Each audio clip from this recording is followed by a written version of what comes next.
Dragi moji pratitelji, dobro mi došli u kanal Kornelije priče.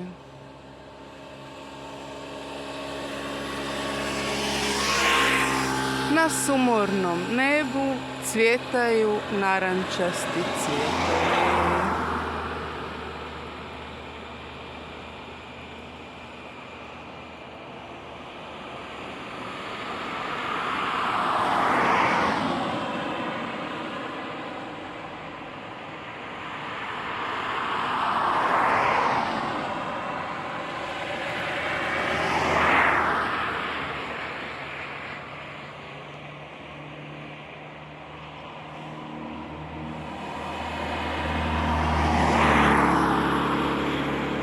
Do sljedećeg susreta.